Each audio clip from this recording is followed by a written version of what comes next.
They will sacrifice themselves so you have a chance.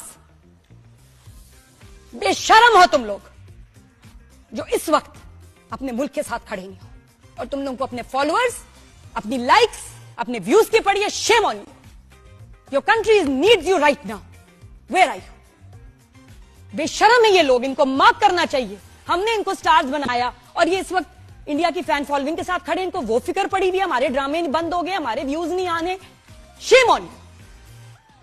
जाओ जाके border पे खड़े, जाओ जाके, जाओ जंग लड़ो ना. क्या करोगे तुम लोग?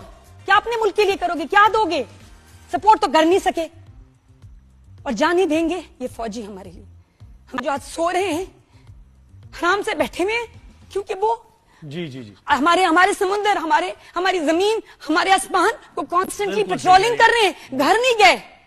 आप सही पहले ये आगे गोली खाएंगे. तुम लोग क्या कर रहे हो?